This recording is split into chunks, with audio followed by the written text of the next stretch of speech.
Read your book, and you are very much an Eastern and Western person. You are able to flow between these two, let's say, cultures.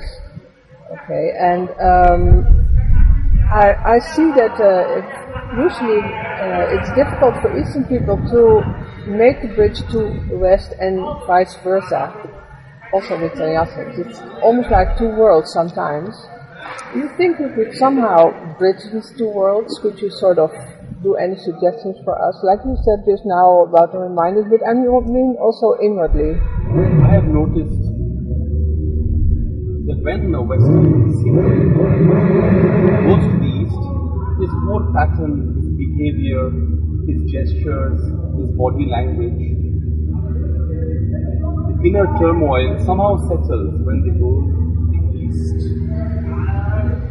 I feel that when I have come to the West, the Western people, even though I am present to them and I am here, they feel and they can see that I am very relaxed. They lose it very quickly. It's not your fault, just look at the environment you're in.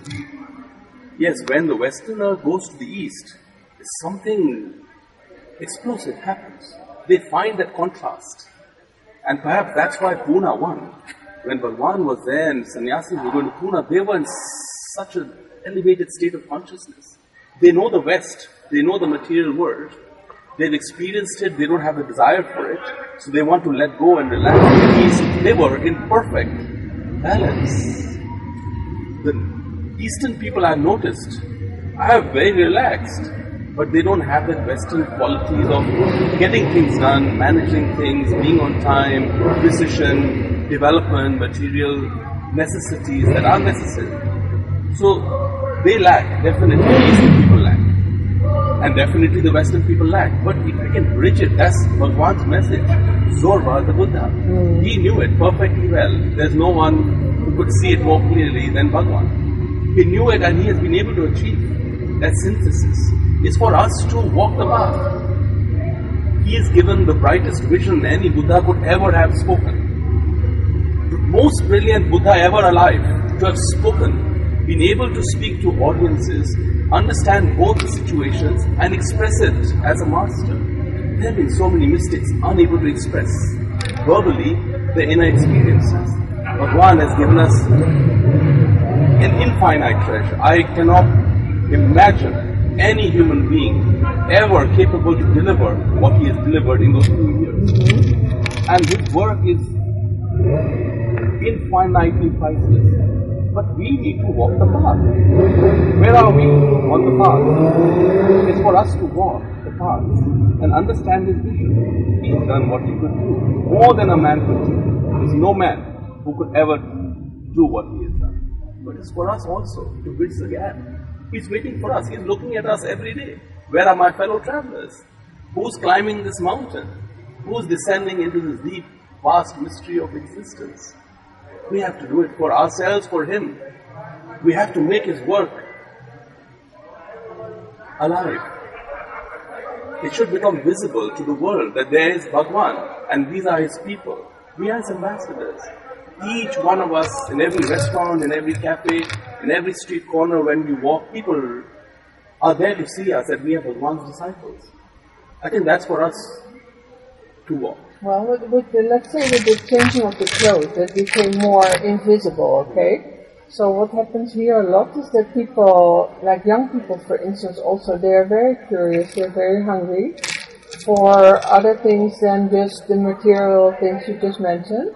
And they want to know where they can meditate and where they can find Osho. And for them it is very, very difficult because, let's say, the Western sannyasins here, they are all in their own world, doing their own thing. And so somehow, like you say, it's like I see it, availability here is sort of missing for the new generation also. I have been walking in these groups through airports in Turkey, in Germany, in Holland. My personal view is that we need to get back into the room. It's very vital. You can look deeply. I've analyzed many sites. It's a very lengthy subject. All the Buddhists wear certain clothes, the Taoists wear certain clothes. It's to remind others and to remind ourselves. It works as a double-edged sword. It reminds others that we are on the path, and it reminds you that you're on the path. You also need a reminder constantly. Hence I say the mala should come back, and the robe or the maroon clothes should come back. Osho actually brought it back. They have changed it that you don't need to wear it in the evening. It was only for a specific reason, that the police were harassing sannyasis. Yes, definitely. So that was just a partial reason. Well, not only the police, also here, just people got beaten up on the street for it, right? In the past. Yes. But now we're in the present. Yes. I wear my maroon to provoke their love. And they ask me, who are you? Okay. Why are you in such strange clothes? I say, Bhagwan, this is okay. Have you read it? It's such a state, yeah. I enjoy just provoking people into understanding why this man is such. And it's also part of our work. It reminds me too, at every step and every way I'm walking in Amsterdam, people look at me, and I'm also reminded that they're looking at a seeker on the journey. And there's a way to behave as a seeker. There's a way to present your master's grace. We have to live consciousness. Can you understand that some people just look at you like, let's say you're creating opinions about yourself, okay? And for this, they are forgetting the content. They just look on the outside and they have an opinion about this. Do you think this is a hindrance, or like you say, we live in the now and we just do it and forget about the past? People have tried to hinder me. Even if you mention a commune where you have simple thali food, no high entrance fee and so on, it will be still a very big difference with the outside world. There are different factors involved, but we don't need to charge thousands of dollars. For example, I'll give you a simple example. This affects many people here in Holland, charging exorbitant fees for therapies. Mystic Rose meditation was free in the ashram. How much you need to pay for crying and laughing? Today they're charging 40,000 rupees in Pune. 40,000 is equal to $1,000 US for crying and laughing. It was free. It was like Kundalini, Dynamic and Nada Brahma. We don't need to charge $1,000. When the Indians go to Pune ashram, they charge 10,000 rupees. The Westerners charge 40,000 rupees. I'm sorry to say, the poor Western man has travelled all the way to India, left his job and gone. His expenses are far higher here. The Indian man just walked in and paid 10,000 rupees. This is not balanced. How about a person who comes from Africa? How about a person who comes from Nigeria? How about a person who comes from China? As far as I'm concerned, Mystic Rose is free. As far as I'm concerned, I want to make all meditations free. You donate what you want. Why should you charge for meditations? The unreasonable amounts. $1,000 US for Mystic Rose meditation makes no sense whatsoever to me. What are you gaining of that money value? Whereas when you go to work, you spend 1 month working to save that much money. You're giving that much money to somebody who's making you just give it for free. Because you're trying to help your fellow travelers to evolve. So give it as a gift of love. Will you please come and share your tears and share your laughter with us? So one by one I have seen the therapies have survived again and again because there's a business element to it. When I mean make it available to people, I'm saying be human. You don't need to charge $1,000 for Mystic Rose. $10 is more than enough.